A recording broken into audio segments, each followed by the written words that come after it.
नमस्कार दोस्तों, स्वागत है आप सभी का आपके अपने YouTube चैनल ऑब्जेक्टिव सेंटर पर। दोस्तों आज हम लोग यहाँ पर पढ़ने वाले हैं जो हम लोगों का फर्स्ट ईयर का वर्कशॉप कैलकुलेशन एंड साइंस है, उसको दोस्तों यहाँ पर हम लोग चैप्टर वाइज पढ़ेंगे। एमसीक्यू जो है जो कि आपके सीबीटी एग्जाम में बहुत इंपॉर्टेंट है, इसी में से ही सारे प्रश्न पूछे जाएंगे जो आपके 6 क्वेश्चन आने हैं। ठीक है, तो यहाँ पर चैप्टर वाइज यानी कि मॉड्यूल वाइज हम लोग यहाँ पर शुरू करने वाले हैं। सिलेबस के बारे में दोस्तों हम लोगों ने पिछले वीडियो में डिस्कशन कर ही लिया था, ये हम लोगों का उसका अगला है, पहला मॉड्यूल। ठीक है, तो सिलेबस के बारे में अगर आप लोग नहीं देखे हैं तो पिछला वीडियो जाके चेक कर लीजिएगा, डिस्क्रिप्शन बॉक्स में आपको प्लेलिस्ट का लिंक दिया गया है। अब देखिए, system of unit factors and friction, ये हम लोगों का दोस्तों पहला चैप्टर है, यानी पहला मॉड्यूल है। ठीक है, इसमें अगर दोस्तों आप लोग देखेंगे, पहला प्रश्न कहा गया है कि question 1, what are the two classification of system of unit, यानी कि इकाइयों की प्रणाली के दो प्रकार कौन से हैं। तो दोस्तों देखिए, इकाइयों की प्रणाली के जो दो प्रकार हैं, ठीक है, दो प्रकार कौन कौन से हैं, तो वो होता है दोस्तों आपका, एक होता है आपका फंडामेंटल यूनिट, दूसरा होता है आपका डिराइव्ड यूनिट। ठीक है, तो देखिए यहाँ पर आपका एक मौलिक मात्रक होता है, दूसरा आपका व्युत्पन्न मात्रक होता है। ठीक है, तो मौलिक मात्रक जो होता है, इसमें देखिए आपका क्या होता है, ऐसे मात्रक जो कि किसी से भी उत्पन्न नहीं किए जा सकते हैं, उसको हम लोग मौलिक मात्रक या फंडामेंटल यूनिट हम लोग कहते हैं।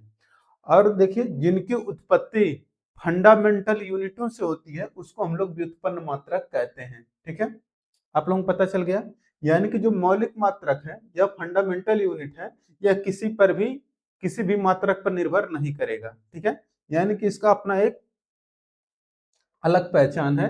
ठीक है, यानी कि ये किसी पर भी डिपेंड नहीं करता है। लेकिन जो डिराइव्ड है, यानी कि ये व्युत्पन्न है, यानी कि ये आपको खुद ही उत्पन्न हुआ है। किससे उत्पन्न हुआ है, तो आपका फंडामेंटल वाले से जो उत्पन्न होता है उसी को हम लोग कहते हैं व्युत्पन्न मात्रक।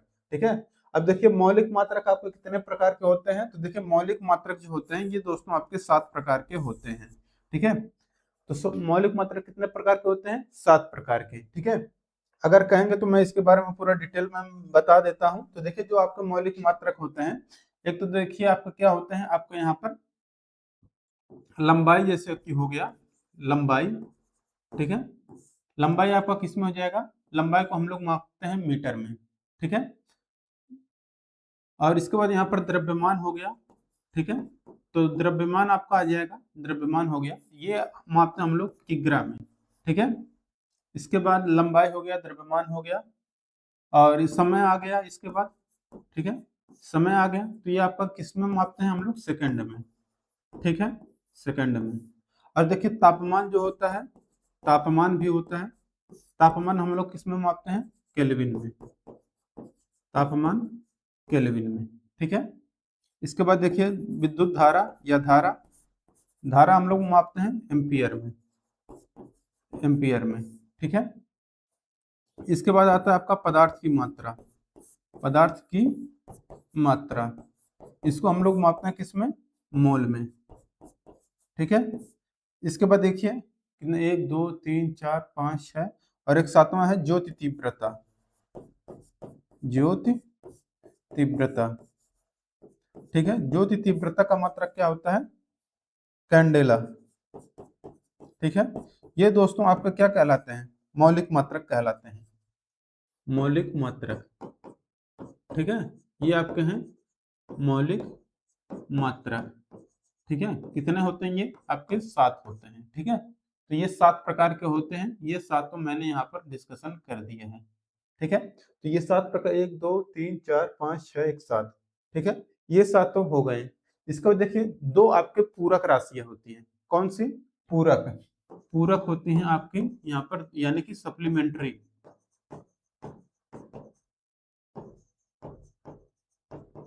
ठीक है, सप्लीमेंट्री।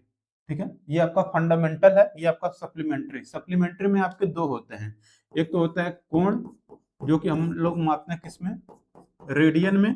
ठीक है, और इसके बाद एक होता है दूसरा आपका घन कोण, घन कोण हम लोग मापते हैं स्टे रेडियन में। ठीक है, आपको दिख रहा है ना, हाँ ठीक है। तो देखिए दोस्तों, जो मौलिक मात्रक यानी कि फंडामेंटल यूनिट, इसी को हम लोग बोलते हैं फंडामेंटल यूनिट। ठीक है, फंडामेंटल यूनिट। ठीक है, तो फंडामेंटल यूनिट आपके 7 हो गए। ठीक है, ये राशियां हो गई, ये उसके मात्रक हो गए, ये पूरक राशियां हो गई, ये इसके मात्रक हैं। तो इधर जो दिया गया है ये आपकी राशि हुई, इधर आपका मात्रक है, ठीक है। तो फंडामेंटल यूनिट ये आपके हैं, इसको किसी भी तरीके से हम लोग उत्पन्न नहीं कर सकते हैं। जबकि जो हमारा व्युत्पन्न मात्रक होता है क्या होता है, जैसे कि देखिए जो व्युत्पन्न मात्रक होता है वो मैं बता दूं, व्युत्पन्न मात्रक, तो जैसा कि नाम से यह स्पष्ट है, जो व्युत्पन्न मात्रक होता है ये आपका किसी न किसी यूनिट से आपका उत्पन्न होता है। वो कौन सा यूनिट रहता है, तो रहता है आपका फंडामेंटल यूनिट। जो व्युत्पन्न राशियां होती हैं, जो व्युत्पन्न मात्रक होते हैं, ये आपका मौलिक मात्रक से ही आपके उत्पन्न किए जाते हैं। जैसे कि अगर हमें लिखना हो, जैसे कि हमारा आयतन है, ठीक है, आयतन अगर हम लोगों ने आयतन ले लिया तो इसका मात्रक क्या आता है, मीटर क्यूब, ठीक है, मीटर क्यूब। तो यहाँ पर देख सकते हैं हमारा मूल मात्रक क्या है, यहाँ पर मूल मात्रक हमारा क्या है, मूल मात्रक हमारा क्या है, यहाँ पर हमारा मीटर है, ठीक है।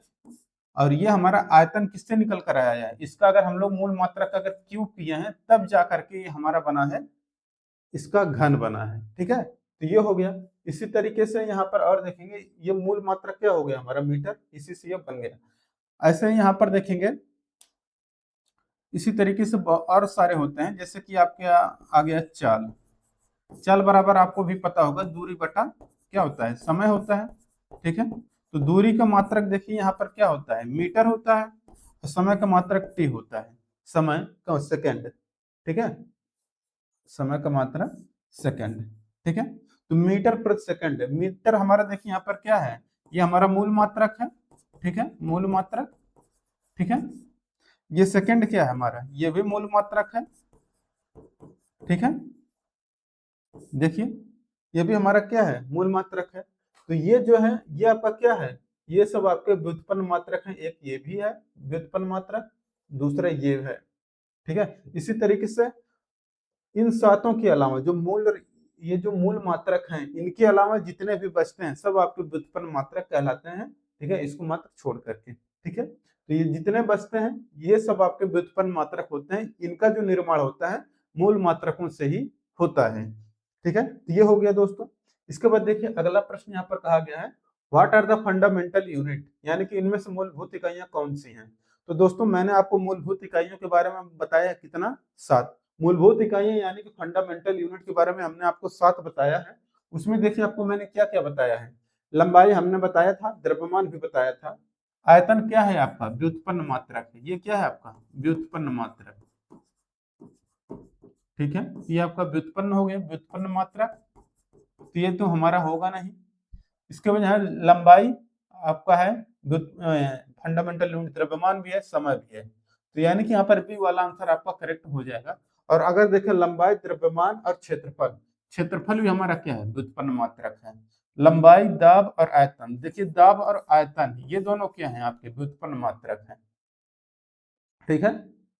और बाकी यहाँ पर लंबाई, यहाँ पर देखिए, और द्रव्यमान है, ये लंबाई, द्रव्यमान, समय, ये ये और ये जितना नीले कलर से है ये सब आपके फंडामेंटल यूनिट है, ठीक है। एक बार रुक जाइएगा, यहाँ पर मैं थोड़ा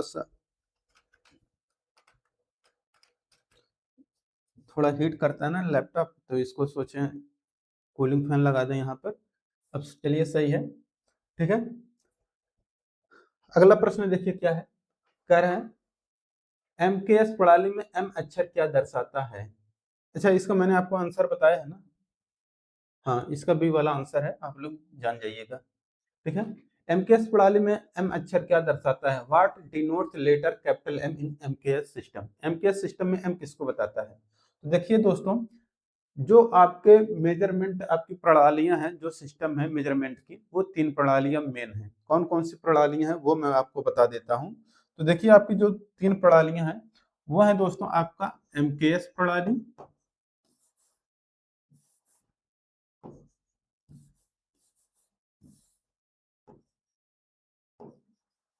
एमकेएस है, ठीक है। इसके बाद आपका आ जाता है सीजीएस आ जाता है, इसके बाद आ जाता है एफपीएस। आप लोगों को दिख रहा है ना, ठीक है। अच्छा अब यहाँ पर ये 3 प्रणालियां हो गई हैं, ठीक है, ये मेन होते हैं। एम्फर यहाँ पर दोस्तों आपका आता है, यहाँ पर देखेंगे तो यहाँ पर देखिए एम्फर आपका आ जाएगा मीटर, ठीक है। दूसरा आ जाएगा किलोग्राम, ठीक है, किलोग्राम। इसके बाद तीसरा जो आएगा यहाँ पर सेकेंड, ठीक है। तो ये होता है दोस्तों एम के एस प्रणाली, एम फॉर मीटर, के for kilogram, S for second. ये 3 चीजें हो गई। इसके बाद आता है आपका सीजीएस, यहाँ पर आपका आता है सी से हो जाएगा आपका सेंटीमीटर, सेंटीमीटर, ठीक है। जी से हो जाएगा आपका ग्राम, ठीक है। एस से हो जाएगा आपका सेकेंड, ठीक है। अब यहाँ पर इसके देखिए, यहाँ पर एफ से हो जाएगा आपका फुट, ठीक है। पी फॉर पाउंड, ठीक है। टी से हो जाएगा यहाँ पर, यस से आपका हो जाएगा सेकेंड, ठीक है। तो ये हो गए दोस्तों एमकेएस प्रणाली में एम का अक्षर अगर पूछेगा तो यहाँ पर आपका मीटर करेक्ट आंसर हो जाएगा, आंसर नंबर बी, ठीक है। तो एमकेएस में एम मीटर हो गया, के से किलोग्राम, एस से सेकंड हो गया, सीजीएस मात्रक आएगा centimetre gram second, FPS foot pound second, ठीक है। तो यहाँ पर दोस्तों जो आप लोगों का जैसे कि यहाँ पर अगर आपको द्रव्यमान यहाँ पर लंबाई मापना है तो मीटर में मापेंगे, द्रव्यमान को मापना है तो यहाँ पर किलोग्राम में, समय को मापना है तो सेकंड में। सेकंड आपका सब में समान होता है, ठीक है। ये आपका सीजीएस मात्रक होता है। यहाँ पर दूरी को मापेंगे सेंटीमीटर में, और इसके बाद यहाँ द्रव्यमान को मापेंगे हम लोग ग्राम में, ठीक है। और यहाँ पर समय है आपका सेकंड में। ये है एफपीएस, एफपीएस मतलब होता है फुट पाउंड सेकंड। फुट मतलब पैर होता है।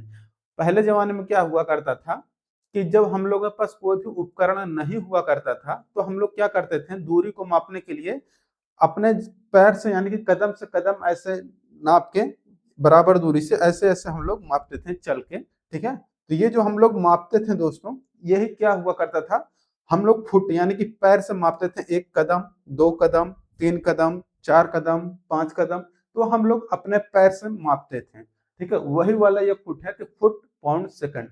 फिर इसके बाद जब और आ गया तो यहाँ पर आपका ये जो फुट है, ये आपका इसका एक्चुअल मान फिर आने लगा, तो कहते हैं 1 फीट, 2 फीट, 3 फीट, 4 फीट, ठीक है। तो वो फिट में आने लगा, ठीक है। इस तरीके से आपका हम लोग अपने समय के अनुसार जैसे अलग अलग इसका भी हम लोग मान निकालने लगे, ठीक है। तो ये आपका फुट हो गया। तो यहाँ पर एफपीएस मतलब फुट पाउंड सेकेंड, ठीक है, इस तरीके से।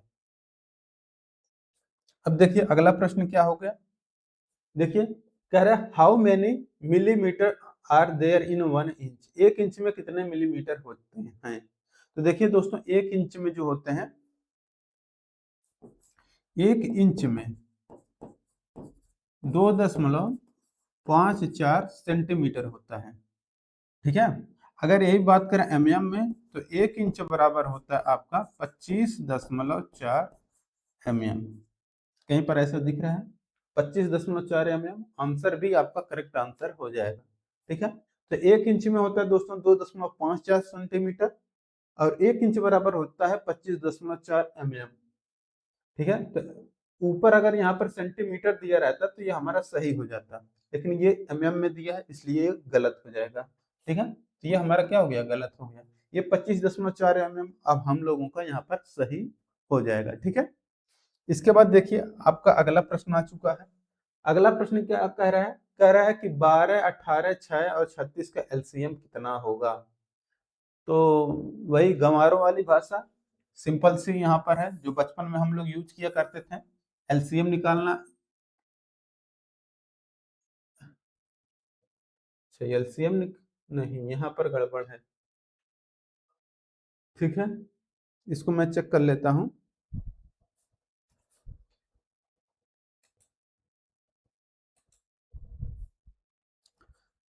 खैर ठीक है, मैं हमको याद आ रहा था इसका एचसीएफ का, ठीक है, सही है। यहाँ पर इसका एचसीएफ है, मैं समझा वही सेम डाटा है। एक का एलसीएम निकालना, एक का एचसीएफ निकालना, ठीक है, कोई दिक्कत नहीं है। तो देखिए यहाँ पर कह रहा है 12, 18, 6 और 36, इसका आपको एलसीएम निकालना है। एलसीएम यहाँ पर देखिए कैसे निकालते हैं, तो सबसे पहले छोटी संख्या से हम लोग शुरू करते हैं, तो इसको 2 से काटेंगे तो यहाँ पर 6, 2 से काटेंगे तो 9, 2 से आएगा 3, इसके बाद यहाँ पर आएगा 18। ठीक है, फिर यहाँ से 2 से काटिए इसको, 2 से काटेंगे 3, 9, 3, 2 से काटेंगे तो 9। अब 3 से काटेंगे तो देखिए 3 एक कम 3, 3 त्रिक 9, 3 और 3 त्रिक 9, फिर 3। अब देखिए यहाँ पर अब हमको एलसीएम निकालना, और यहाँ से अब एक एक आ जाएगा सब। ठीक है, अब यहाँ पर एलसीएम अगर आपको निकालना है, एलसीएम निकालना है तो हम लोग क्या करते हैं, इन सबका गुणा कर देते हैं। तो 2 गुणे 2 गुणे 3 गुणे 3, तो ये हमारा कितना आ जाएगा, 2 दूनी 4, 3 12, 3 36, 36 आ गया ना, तो यहाँ पर 36 हमारा सी वाला आंसर करेक्ट हो जाएगा। ठीक है, आप लोगों को दिख रहा है ना? खैर ठीक है, कोई दिक्कत नहीं है। तो दोस्तों इस तरीके से ये आपका हो जाएगा। ठीक है, इसके बाद अगला प्रश्न देखिए क्या कह रहा है। कह रहा है कि 18, 42 और 24 का HCF क्या है। HCF मतलब होता है दोस्तों हाईएस्ट कॉमन फैक्टर, यानी कि ऐसा कोई फैक्टर बताइए जो कि सब में हो, यानी कि वो सबसे कट जाए। तो यहाँ पर देखिए डायरेक्ट चाहे तो आप इसको निकाल सकते हैं।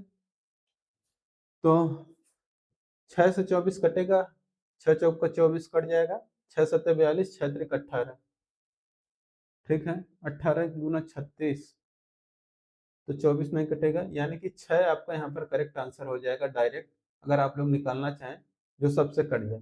या फिर आप लोग ऐसे भी निकालना चाहते हैं तो आप लोग देखिए, इसके निकालने की बहुत सारी विधियां हैं। जैसे कि अगर आप लोग 18 लिखते हैं तो 18 को हम लोग क्या लिख सकते हैं, 2 3 6 त्रिक 18। ठीक है, इस तरीके से तो इसको लिख ही सकते हैं। ठीक है, इसके बाद है 42, तो 2 3 6 7 42। ठीक है, इसके बाद कितना है, 24 है। ठीक है, तो 24 है, तो यहाँ पर देखिए 24, तो 2 दूना 2 3 6, इसको ऐसे करिए, 2 2 गुणे 2 गुणे 2 गुणे 2, तो 2 दूनी 4, दूनी 8, 8 त्रिक 24। ठीक है, तो देखिए इसमें देखिए कौन सा ऐसा अक्षर है जो सब में कॉमन है। तो यहाँ पर देखेंगे हमारा 2 क्या है, सब में कॉमन है। ठीक है, और अगर 3 देखें तो यहाँ पर देखिए 3 भी आप लोगों का क्या है, कॉमन है सब में। ठीक है, तो यहाँ पर हमारा जो आंसर आ जाएगा HCF हाईएस्ट कॉमन फैक्टर कितना हो जाएगा, 2 गुणे 3, यानी कि आपका 6 हो जाएगा। ठीक है, इस तरीके से भी आप निकाल सकते हैं। या फिर आप लोग क्या करिएगा, ऐसे लिखिएगा 18, 42 और इसके बाद 24। ठीक है, दिख रहा है ना? हाँ ठीक है। अब देखिए 18, 42 और 24 चाहे तो आप ऐसे लिखिएगा, फिर ऐसा कोई छोटी सी संख्या उठाइएगा जो कि तीनों कट जाए उससे। तो यहाँ पर मैं सबसे पहले यहाँ पर 2 से काटूंगा, तो 2 से जब काटूंगा तो 2 9 18, 21 और 2 12। ठीक है, फिर ये क्या हमारा किसी से कटेगा, तो यहाँ पर देखिए हमारा 3 से ये कट जाएगा। 3 से जब इसको काटेंगे तो 3 त्रिक 9 और 3 7 21, 3 चौक 12। ठीक है, बाकी अब तो देखिए ये संख्या आपका विषम है, ये भी 3 ही से कटेगा, ये 7 से कटेगा, और ये 4 है तो ये भी आपका समझिए दो दो 2 बार करेंगे, यानी कि ये भी आपका 4 से कटेगा। अब कोई ऐसी संख्या नहीं है कि जो आपका ये तीनों कट जाए, तो हमारा यहाँ पर जो HCF निकल कर आएगा, HCF निकल कर आएगा वो हमारा आएगा 2 गुणे 3, यानी कि 6 हमारा यहाँ पर करेक्ट आंसर हो जाएगा। ठीक है, इस तरीके से आप सॉल्व करिए या फिर उस तरीके से सॉल्व करिए, कोई भी दिक्कत आपको नहीं होने वाला है। ठीक है, अब इसके बाद देखिए अगला प्रश्न कहा गया है, कह रहा है कि दिए गए मिश्रित भिन्न में से कौन सा अनुचित भिन्न है, यानी कि ये जो है इसका आपको मान बताना है। तो इसका अगर आपको मान बताना है तो यहाँ पर देखिए आप लोग क्या करेंगे, हम लोग क्या करते हैं, 7 सही 3/7 है, तो हम लोग क्या करते हैं, इसका यहाँ पर हम लोग क्या करते हैं, गुणा कर देते हैं। ये 7 का गुणा 7 में कर देते हैं, प्लस इसको हम लोग जोड़ देते हैं। ठीक है, तो इसको करिए, तो यहाँ पर देखिए हमारा क्या आ जाएगा, 7 गुणे 7 प्लस 3। ठीक है। तो 7×7 = 49 आ जाएगा और बटे ये आपका यही आ जाता है। ठीक है, या फिर ये सब छोड़िए, आप लोगों को वैसे ही पता होगा। ठीक है, कोई बच्चे नहीं रह गए यहाँ कि 7 का गुणा 7 में करेंगे 7×7 = 49, इसके बाद 3 जोड़ेंगे 50, 51, 52, 52/7 आ जाएगा ये। तो आपका करेक्ट आंसर हो जाएगा यहाँ पर, आंसर ए वाला करेक्ट हो जाएगा। ठीक है, बाकी ये 7/52 होगा नहीं, 28/7 ये भी नहीं होगा, ये 7/28 ये भी नहीं होगा। तो 7×7 = 49, 49×3 = 52/7 आपका आंसर ए करेक्ट हो जाएगा। ये बहुत ही नॉर्मल सा क्वेश्चन है, ऐसे आपके एग्जाम में आने वाले हैं, कोई ज्यादा टफ क्वेश्चन नहीं पूछा जाएगा। कह रहा है यहाँ पे कन्वर्ट डेसिमल जो नंबर है 0.000659 यहाँ पर है फ्रैक्शन, यानी कि 0.000659 दशमलव भिन्न को यहाँ पर साधारण भिन्न में बदलना है। तो इसके लिए दोस्तों हम लोग सिंपल से यहाँ पर यूज करेंगे जो ट्रिक है वो देखिए, यहाँ पर जैसे ये 0.000659 ये है। अब हम लोग क्या करते हैं, यहाँ पर ऐसे बटा लगाते हैं और दशमलव के नीचे दोस्तों हम लोग 1 लिखते हैं, फिर इसके बाद ये जितने इधर अंक दिए रहते हैं उसके नीचे हम लोग 0 लगा देते हैं। ठीक है, तो 3 3 6 0 हो गया ना। तो यहाँ पर अब ये हो गया, अब यहाँ पर क्या होगा कि हमारा जो दशमलव है वो हट जाएगा। तो जब यहाँ पर ये दशमलव हट जाएगा, ठीक है, यहाँ पर इस तरीके से 0.000659 इसको लिख लीजिएगा। फिर इसको जब इस तरीके से लिखेंगे हम लोग, तो फिर ये हमारा क्या होगा, ये हमारा दशमलव हट जाएगा यहाँ पर। ठीक है, तो देख सकते हैं इसको हम लोग इस तरीके से लिख दिए। अब ये हमारा क्या बन के आ गया, 659/1 2 3 4 5 6। ऐसा आपको कहाँ पर दिख रहा है, तो ये 659 ये तो सब में कॉमन है। 6 आपको यहाँ पर दिख रहा है, 6 0, 3 इधर है 3 इधर है।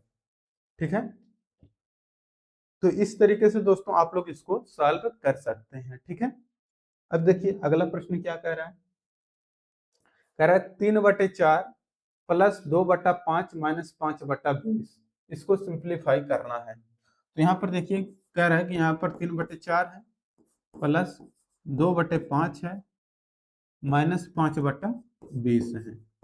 इसको अगर सॉल्व करना है तो सबसे पहले हम लोग हर का क्या करेंगे, एलसीएम लेंगे। हर का अगर हम लोग दोस्तों एलसीएम लेते हैं तो 4 5 और 20 का एलसीएम 20 होगा, आपको पता हो जाएगा। ठीक है, तो 4 5 20, 5 है 5 3 15। ठीक है, ये करेंगे तो 4 5 20, तो 5 आए तो यहाँ पर 5 × 3 कर दे, आपको मैं डिटेल में लिख के बता देता हूँ। अब देखिए 5 चौका 20, यहाँ पर 4 का गुणा 2 में हो जाएगा, प्लस यहाँ पर देखिए 20 का नाम 20 यहाँ पर माइनस है, तो यहाँ पर माइनस लिखिए, यहाँ पर हो जाएगा 20 से कम 20 गुणे 5।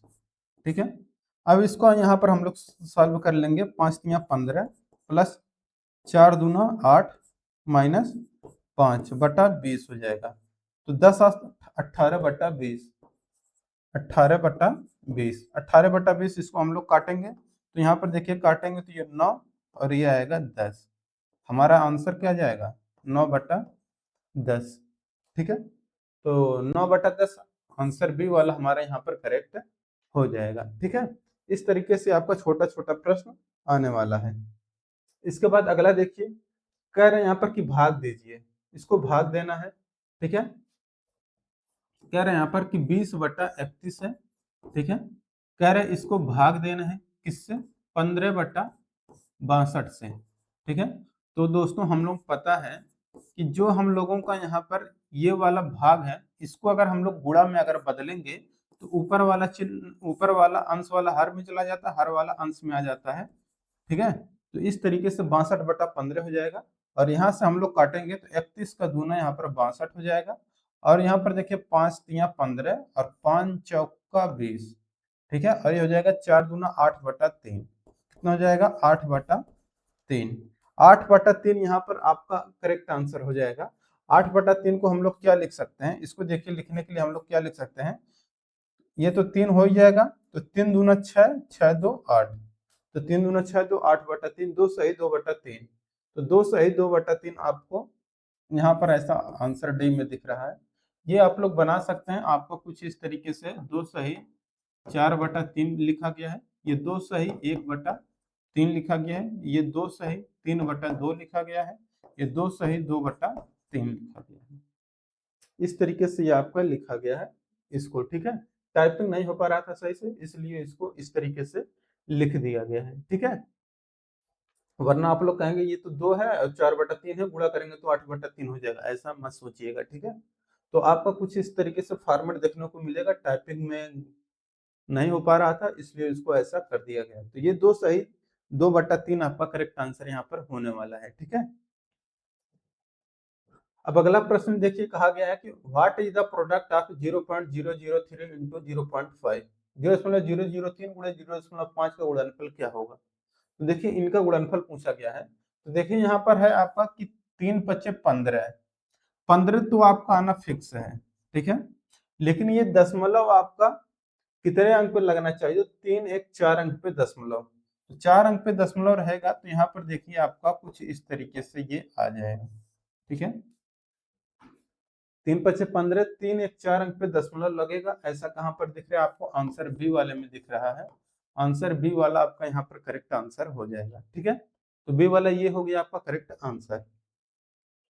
अब देखिए अगला प्रश्न यहाँ पर कहा गया है कि सिंप्लीफाई करना आपको 17.49 गुणे 5.2 भागा 6.5 है। तो देखिए यहाँ पर आपका कैसे आएगा, ये 17.49